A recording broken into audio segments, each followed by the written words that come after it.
So hello students, how are you all? I hope you all are fine and frolic. Now I am coming back with take this video. This is for BHIC 131 IGNOU history of earlier up to 300 century BA first year के ऊपर हम बात करेंगे IGNOU की। और इस video में हम डिस्कस करेंगे चैप्टर नंबर 13 जिसका नाम है मौर्य शासन की स्थापना और मगध साम्राज्य का विस्तार। यानी कि यहाँ पे हम देखेंगे किस तरीके से भारत के इतिहास में मौर्य शासन ने अपना पैर जमाया और फिर मगध का साम्राज्य किस तरीके से विकसित हुआ। मौर्य, मगध और एक और शब्द आता है माँ से जो कि है मुगल।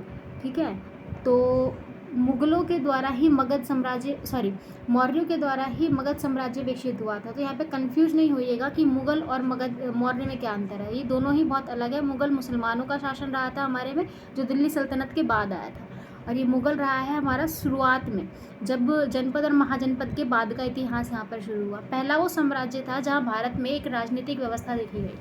तो इतना क्लियर हो गया होगा। BHIC 131 IGNOU के ऊपर बात करेंगे। BAM जो कि अब कन्वर्ट होकर BGM जो कि कन्वर्ट होकर के BAM यानी कि BA प्रोग्राम बन गया है। तो फर्स्ट ईयर के ऊपर हम बात करेंगे एंड डैम श्योर कि इसके ऊपर आपके एग्जाम में कुछ नहीं आएगा। और सबसे बड़ी बात कि अब आप लोगों के एग्ज़ाम्स बहुत दूर नहीं है। You don't have to much be time, you have still 2 months only.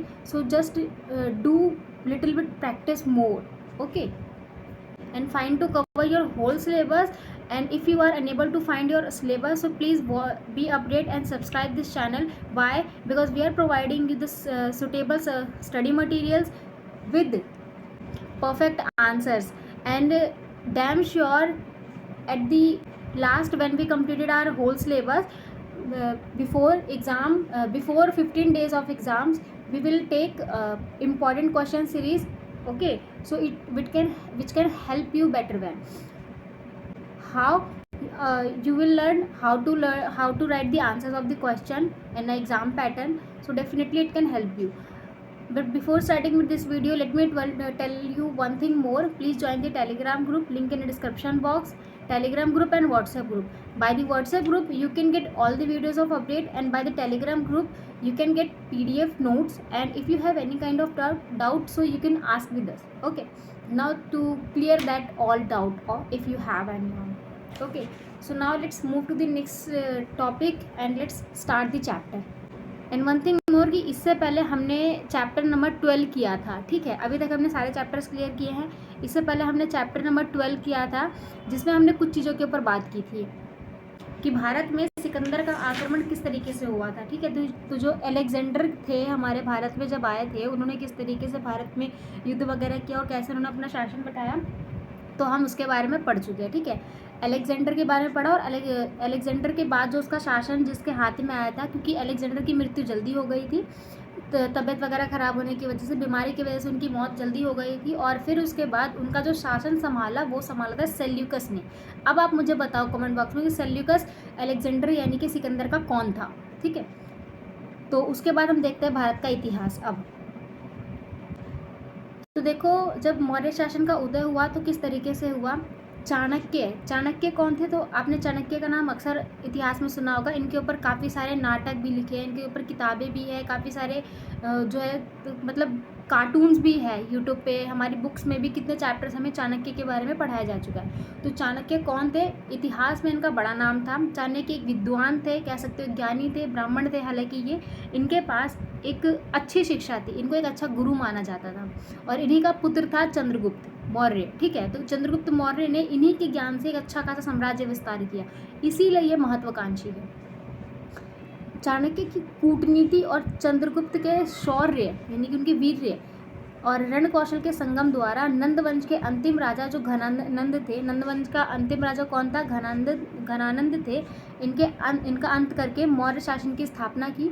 और इससे पहले चंद्रगुप्त ने पंजाब और सिंध में भी सिकंदर के विदेशी शासन से जनता को छुटकारा दिलाया। पंजाब तथा सिंध में विदेशी शासन का अंत करने के बाद उसने भारत के अधिकांश भाग पर भी आधिपत्य हासिल किया। तो इस तरीके से चंद्रगुप्त मौर्य ने पूरे उत्तरी भारत पर अपना अधिकार जताया। इससे पहले नंदवंश थे। नंदवंश का जो आखिरी शासक था वो था घनानंद। इसकी मृत्यु होने के बाद चंद्रगुप्त मौर्य के हाथ में सत्ता आई, और फिर उसके बाद इन्होंने अपना शासन बहुत ही परिपक्व तरीके से चलाया। यही कारण था। ठीक है, चंद्रगुप्त ने 6 लाख सेना लेकर समूचे भारत पर अपना आधिपत्य शासन किया। चंद्रगुप्त ने जब अपना प्रशासनिक सत्ता अपने हाथ में संभाली तो उन्होंने बहुत ही अच्छे तरीके से अपने प्रशासन को बहुत अच्छे से चलाया।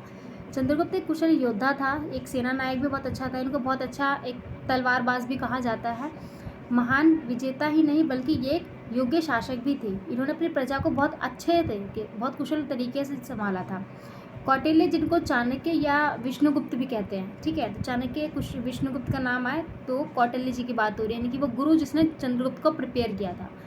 चंद्रगुप्त मौर्य के गुरु तथा मुख्यमंत्री के रूप में हमेशा उनके साथ थे, ठीक है। मगध पर विजय प्राप्त करने में जो है कौटिल्य का अहम योग था, यानी कि चंद्रगुप्त मौर्य का मगध पर जब शासन हासिल हुआ तो उनके पीछे चाणक्य ने बहुत अहम भूमिका निभाई। उन्होंने उनको गाइड किया कि किस तरीके से अपने प्रशासन को हाथ में लेना है, उचित अनुचित सारी चीज़ों को उन्होंने बताया। चंद्रगुप्त मौर्य का साम्राज्य उत्तर में हिमालय और पश्चिम में जो हिंदकुश था यहाँ तक फैला हुआ था। इसकी राजधानी क्या थी? पाटलिपुत्र। आपको पता होना चाहिए कि चंद्रगुप्त के टाइम पर मौर्य साम्राज्य की जो राजधानी थी वो थी पाटलिपुत्र, जो कि आज के पटना क्षेत्र में है, ठीक है। जैन परंपरा के अनुयायी थे चंद्रगुप्त मौर्य। इन्होंने अपने शासनकाल में जैन धर्म का बहुत अच्छे से प्रचार प्रसार किया था। जैन धर्म, जिसको हमने यूनिट नंबर 11 में पढ़ा था, चैप्टर 11 में। चंद्रगुप्त मौर्य के पश्चात जो उनका पुत्र था बिंदुसार, चंद्रगुप्त के बाद उसका पुत्र कौन बना था? चंद्रगुप्त का बेटा जिसका नाम था बिंदुसार, इसने गद्दी ली। आपको पता है कि पहले के समाज में जो राजवंश था वो पुत्र सत्तात्मक था, गद्दी बेटों को दी जाती थी। हालांकि आगे चल के एक ये स्त्रियों को भी मिलेगी, पर बहुत आगे है ये, ठीक है। हम प्राचीन इतिहास की बात कर रहे हैं तो यहाँ पर ये पितृसत्तात्मक के ऊपर था। जब बिंदुसार ने लगभग 25 वर्ष तक यहाँ पर शासन किया, इनके शासनकाल में 500 से अधिक मंत्री भी थे। मृत्यु हुई थी उनकी यहाँ पे 274 ईसा पूर्व में, और बिंदुसार ने यूनान और मिस्र, सीरिया, इन सभी के साथ एक अच्छे खासे संबंध बनाए थे। अब यहाँ बात करते हैं मौर्य वंश में अशोक राजा की। बौद्धिक ग्रंथ के अनुसार बिंदुसार के 101 पुत्र थे। यहाँ पर देखो एक टेबल बना लो आप। सबसे पहले चंद्रगुप्त आए, ठीक है। चंद्रगुप्त ने नंदवंश यानी बिंबिसार की मृत्यु करके यहाँ पर सत्ता हासिल की। चंद्रगुप्त के बाद उनके पुत्र आए, ठीक है। चंद्रगुप्त के बाद कौन आए थे? उनके पुत्र, जिसका नाम था बिंदुसार। एक बिंदुसार था, एक बिंबिसार था, दोनों में कंफ्यूज नहीं होना। बिंबिसार जो था वो नंदवंश का था और बिंदुसार मौर्य वंश का है, तो ये चीज़ याद रखना, ठीक। और बिंदुसार जो था वो चंद्रगुप्त मौर्य का पुत्र था। बिंदुसार का फिर आगे चल के कहा जाता है, लिखा हुआ है जैन धर्म में कि उनके 101 पुत्र थे, जिनमें सुमन सबसे बड़ा और अशोक जो थे वो दूसरे नंबर पर थे। जो सबसे छोटा पुत्र था उसका नाम था तिष्य। सिंगली स्त्रोत कहते हैं कि अशोक ने अपने 99 भाइयों की हत्या करके गद्दी हासिल की, किंतु ये बात काल्पनिक है, ऐसा नहीं कहा जाता, क्योंकि आगे चल के अशोक ने ही मृत्यु वगैरह इन सबसे त्याग दिया था। इनको मृत्यु वगैरह, और ये जो कहते हैं कि मृत्यु अशांति फैलाती है, तो इस बात को पूरा प्रमाणित नहीं किया गया है। अशोक का इतिहास एक ऐसा इतिहास था जो हमें अभिलेखों पर लिखा हुआ मिला है, और यही कारण है कि अशोक को एक महत्वाकांक्षी राजा भी माना जाता है। अशोक पहला राजा हुआ जिसने अभिलेखों से जनता को संबोधित किया, ठीक है, और ये आमजन का प्रयोग करता था। आगे चल के इसने बौद्ध धर्म भी अपनाया अशोक ने। युद्ध से विमुक्त और धर्म यानी कि सिद्धांत, धर्म के सिद्धांत के आधार पर शासन की स्थापना ने अशोक को विशेष प्रशिष्ट दिया। यहाँ पर देखो मैंने कुछ लिखा हुआ है कि मौर्य वंश की सूची के बारे में। अगर आपको कन्फ्यूजन हो तो यहाँ से अपनी कन्फ्यूजन दूर कर सकते हो। देखो क्लियरली पॉइंट है यहाँ पे। सबसे पहले किसने शासन किया मौर्य वंश पर? तो चंद्रगुप्त थे, ठीक है। चंद्रगुप्त के बाद उनका पुत्र आया बिंदुसार। याद रखना, मैंने खुद कल बोला, नंदवंश में थे बिंबिसार और बिंदुसार थे चंद्रगुप्त मौर्य का बेटा, लिख लीजिएगा यहाँ पे। उसके बाद जो था अशोक ने शासन किया, उसके बाद कुणाल ने शासन किया, ठीक, 4 वंश का इनका शासन रहा है। उसके बाद दशरथ आए, 4 वंश का शासन रहा। उसके बाद संप्रति आए जिन्होंने 9 वर्ष का शासन किया, सलीकुश, देववर्म, और यहाँ पर संत धनवन आए, और उसके बाद बृहद्रथ आए, ठीक है। तो इन सबका शासन मौर्य वंश में रहा है। हम इतना कुछ पढ़ रहे हैं मौर्य वंश के बारे में, तो इसकी जानकारी के स्रोत क्या कह रहे हैं ये हमारे लिए जानना बहुत ज़रूरी है। तो इनकी जानकारी के स्रोत का सबसे बड़ा स्रोत रहा है कौटिल्य का जो अर्थशास्त्र है, यानी कि चाणक्य ने अपनी एक किताब लिखी थी जिसका नाम था अर्थशास्त्र, लिख लेना। तो अर्थशास्त्र के द्वारा हमें पता चला, अर्थशास्त्र किसके द्वारा लिखी गई है? तो कौटिल्य के द्वारा किताब लिखी गई है। उसके अलावा जो मेगिस्थिनिस की इंडिका बात की गई, जो मेगिस्थिनिस जो यूनान से आए थे, ये एक यूनानी यात्री थे, ठीक है। इन्होंने भी अपनी किताब लिखी और उसके अंदर भी यहाँ पर मौर्य वंश के बारे में वर्णन किया गया। तो इनकी पुस्तक का नाम था इंडिका। इंडिका से भी हमें काफ़ी कुछ जानने को मिला है मौर्य वंश के बारे में, ठीक। उसके बाद चीनी जो यात्री थे जिसका नाम था फहयान हिंगसाक, ठीक है, हिंसांग। इतिहासंग के विशेष विवरण करें, ये सारे विदेशी विवरण है। अशोक के लगभग 37 अभिलेख जो है, रुद्रादमन का जूनागढ़ अभिलेख, मौर्यकालीन कलाकृतियाँ और भवनाविशेष स्तूपों वगैरह, इन सब के बारे में उसमें वर्णन किया गया। मौर्यकालीन सिक्कों के बारे में भी इनमें वर्णन किया गया। तो ये सारे क्या है, जानकारी के स्रोत। यहाँ मैंने हालांकि पैराग्राफ में लिखा हुआ है, पर please don't write this on a paragraph, try to write in a short key words, okay. किसी तरह की कोई कन्फ्यूजन क्रिएट ना हो तो इसलिए आप एक बार मैंने यहाँ पे एक पाई चार्ट लिया हुआ है, टेबल बनाई, जिसमें हम शुरुआत से लेकर के मध्य भारत तक का कितने राजवंश आए, उनका शासनकाल और उनकी विशेषता, तीनों को पढ़ेंगे। तो ये बहुत आसान है ताकि आप समझ पाओ कि किसका शासन कब आया, किसके बाद आया, ठीक है। बहुत होते कन्फ्यूजन होता है, तो अब आपको कन्फ्यूजन नहीं होगा, बस ध्यान से आप समझना। सबसे पहले राजवंश की अगर मैं बात करूँ तो हालांकि यहाँ राजवंश के प्रूफ कम मिले हैं हड़प्पा के बारे में, है ना। हमने जब इनकी उसकी बात की थी स्रोतों की, तब सबसे पहले हड़प्पा सभ्यता भारत के इतिहास में नाम रखा, जिसमें देखोगे तो उसकी शहरी सभ्यता, नगर नियोजन और जल निकास प्रणाली की वजह से वो विकसित हुआ था। उसके बाद कई महाजनपदों का उदय हुआ, जिसमें मगध सबसे ज़्यादा शक्तिशाली था।